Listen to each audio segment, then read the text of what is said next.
I'm again in a 2022 redesigned Tundra, this one being my favorite, the SR5 with the TRD Sport Package. Let's have some fun in it. So this SR5 is going to be one of the higher selling packages out there, maybe the highest actually per volume. You have this TRD Sport Package on it, which gives it paint matched grille surround and paint matched wheel arches. And when you have a paint that's lunar rock, it is just incredible. It is such a beautiful looking truck. It is the best looking truck in my opinion, maybe even more so than the TRD Pro version. That one's cool, but I just love this one so much. And then even though this is one of the lower trim levels being just above the base, the SR, this SR5 can come with a 14-inch screen, which I've turned off because it flickers on the GoPro. But anyways, the new navigation is pretty good. You can't do a dual screen on it. That's really the only complaint I have. And everything in here is pre-production, and that includes the software. So I'm just not gonna mess with it too much, but it is leaps and bounds better than what we've had in the past for Toyota vehicles. Now we have drive modes in here. I just put it into sport mode, and we're going to take a left out of here, go slightly uphill, because if I go downhill with all of these trucks, it goes right to a red light. So we're gonna pull out to the left and hit the gas and to spin the tires just a little bit. This, when in rear wheel drive, the new twin turbo V6 will roast the tires if you wanted to do that. So 479 pound-feet of torque and 389 horsepower. And that torque is available at 2,400 RPM. And it is really enjoyable. The 10-speed automatic is excellent. Now, fuel economy, it's gonna differ for everyone. I'm gonna reset it here and I'll tell you what my fuel economy is by the end of this trip. A 45-mile trip out here with the non-hybrid, I got about 22 miles per gallon. I was really babying it, but you can get that sort of fuel economy if you try. There's the Platinum. No, that's a 1794 coming this way. So that's another really good looking pickup truck, 1794. And that might be my favorite interior. The interior in this one is like all of them are pre-production, and it's just not, these materials aren't finished. So I'm up to speed now, not going that fast, around 40 miles an hour, but it is so smooth. This thing is going to be great to take on long trips. It's very comfortable. You sit up nice and high, of course, great visibility. Lots of light coming in. I have the panoramic sunroof option on here. Like I mentioned, the big screen. You also have the digital rear view mirror in this. So this one's very highly equipped for an SR5. And then you also have the 20-inch TRD wheels on this. I forgot to mention that. They're not like, you know, forged alloy, or they're not super lightweight, but they look really cool with the matte black design on it. Now, one of the things that surprised me, besides the ride quality, which is really good, is the brake feel. So this truck is going super slow, like 20 miles an hour, and there's a ton of progression in the brake pedal, but it's super smooth. Sometimes in a lot of different vehicles I've been in, as you decelerate, as the transmission downshifts, it kind of interrupts the flow of the brake and the expectations of the brake feel. That does not happen in this pickup truck. The brakes, I would give it like an A+. And what's funny is my screen is off, but it's like, it just gave me a warning. It says entering school zone. So the vehicle wants you to not only make sure you're not getting speeding tickets, but also keeping your eyes out for kids. So this vehicle, being the SR5, does have the smaller MID. You cannot get the larger 12-inch MID on this SR5, but that's okay. I'm used to these 4-inch MIDs and other Toyota products, and I like the traditional analog gauges, so that doesn't bother me at all. Going uphill, you can hear the turbo spool just a little bit as it propels you up the hill, and the torque is great. Like, it doesn't really need to downshift that much, even to go up hills. And this transmission would come in extra handy, not only for fuel economy, but when you're towing objects, having more gears is going to help you more efficiently tow larger objects. But back to the suspension, it is so smooth in here. They've got rid of the leaf springs in the rear. They've replaced it with coil springs. We have a double wishbone up front. It's a really great suspension for on-road feel, and it's actually extremely competent off-road as well. I know the TRD off-road model that I was in has a slightly upgraded shocks compared to like the sport model that I'm currently in right now, but it still handled really, for in my experience, it was an extreme off-road really well. So I'm just going to accelerate here because I'm holding up traffic, trying to eke out those MPGs. And yeah, just easily pulls away. Lots of torque whenever you want it. Ergonomics are great in here. I mean, I could really get you, these cloth seats are really comfortable. Sometimes cloth seats can be a little scratchy. I feel these are adequate and very, very comfortable. And they even have a nice design, a nice little like honeycomb design. It's almost the same pattern as you see on the Platinum and 1794 grills. And I'm just pushing it up the hill. Again, not flooring it, but it easily just gobbles the hill up. And it is kind of fun hearing that turbo noise. Not used to hearing a turbo whine in a Tundra. I know it's hard for you guys to hear over the camera, but it's a cool sound. No, we don't have the amazing V8 growl, but you know, that V8 didn't ever sound that amazing unless, you know, you got an aftermarket exhaust anyways. Now, at the time of this video, Toyota doesn't even know the pricing of this vehicle. We'll know by the end of October.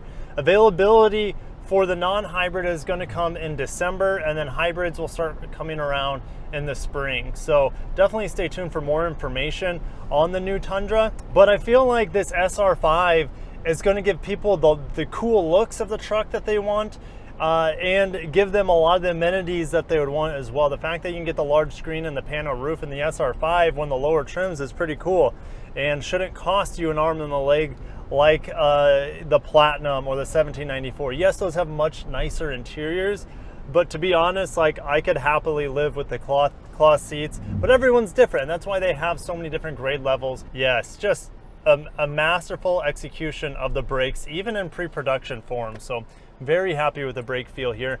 And let's just play with the camera. I'll see if I can zoom in for you guys. Lots of different views if you wanted to, you know, see out the sides.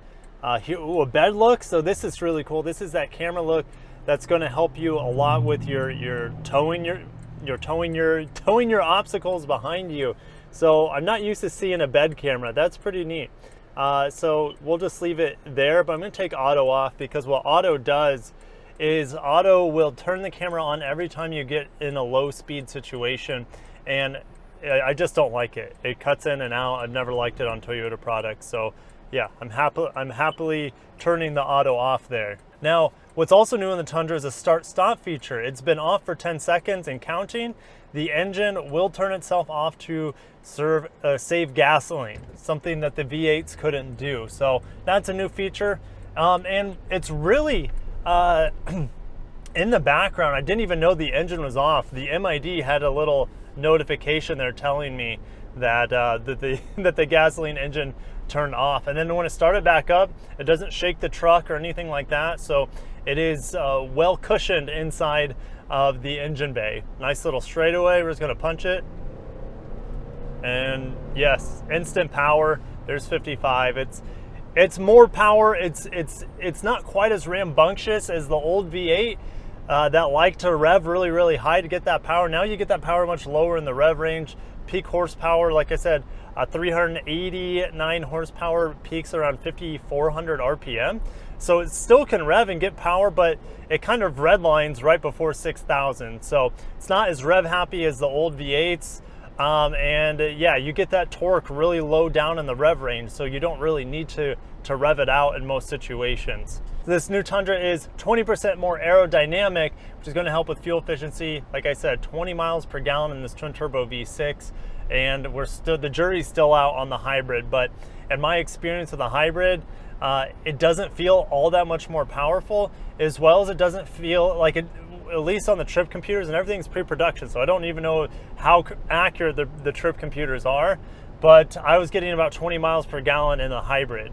Again, I didn't drive it that long. The jury's still out. Toyota doesn't have official EPA numbers on it. But to be honest, I don't know if that hybrid engine is worth the increase in price just for a little bit more power and fuel economy. I know the numbers are tantalizing, like 583 pound-feet of torque, but to be honest, like, I feel like the new twin turbo V6 is so good that you don't need to have that top line engine. But it's good that we have it. Don't get me wrong. Not only do you get better fuel economy and better power, but yeah, you can still get a really good experience and better fuel economy and better power than the outgoing 5.7 liter V8 and this 3.44 liter V35A FTS twin turbo V6. Now, I've talked about how smooth the Tundra is with its coil spring rear suspension, double wishbone up front.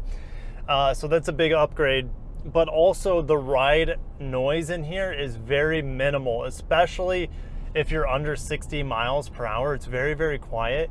At highway speeds, you do get the most noise coming from the big honking side mirrors, so you do hear that wind buffeting on the mirrors. But if you're under 60 miles per hour, it's a very, very quiet and enjoyable, and I dare say a luxurious experience, especially on the higher trim. Handling, well, it's a pickup truck, and yes, it handles better than the outgoing model, but yeah, don't expect it to win any handling awards. That's not what this truck is for. It's a truck. It's meant to do off-roading, carry stuff, pull stuff, and it's gonna be fine at all those things. 12,000 pounds max towing capacity on the new Tundra, and 1,940 for the payload. And that's not in this model. That's going to be like a double cab, rear wheel drive SR5. That's the model that is. And there's a TRD Sport that I did a walk around, rear wheel drive that was in Lunar Rock as well. So that might actually have the highest tow rating, the highest payload ratings, because it's a much lighter vehicle without that all-wheel drive system in it, without the large battery pack and hybrid system as well. So yeah, just cruising here. I am getting 20 miles per gallon now as I've been kind of cruising. Oh, I'm not going that way. There's a Toyota sign there, but I'm not going to go that way because the GPS is sending me, fingers crossed, back to home. So what am I disappointed about in the new Tundra? Is there anything? Well, you got to keep in mind, well, there's a lane departure alert beeping at me, and so the safety feature is good. 2.5 safety sense is standard, and I do have blind spot monitors equipped on this model. They are optional actually on SR and SR5. Anyways, what am I disappointed about? Well, speaking of blind spot monitor, it's not standard, and we have a straightaway here, guys, and we're just gonna burn some rubber. There goes my fuel economy. Okay, there's 55. Like, there's just a lot of power and torque going to those rear wheels. You can do burnouts whenever you want from a stop. So you have that going for it. But what don't I like about the Tundra? Well, there's a few things that are rough around the edges because it's a pre-production model. Like some of the voice controls haven't been spot on. I've had some issues with the navigation. She wasn't able to take me home, and and it was also in the hybrid. There was some issues with it was thinking that it had a trailer hooked up on it, but there was no trailer on it. So weird stuff was going on. Most of them are going to be software and just bugs that they'll iron out before production. So it's hard to say, but yeah, no, there's no split screen here. I wish there was a split screen. I don't need an entire screen right here for volume for my satellite radio. That could be sorted out, but the navigation is by far the best. And once you have your presets in there, and if the voice control is working adequately for the radio stations, it'll be great. But let's try it out. Hey Toyota, tune to satellite radio 80s on 8.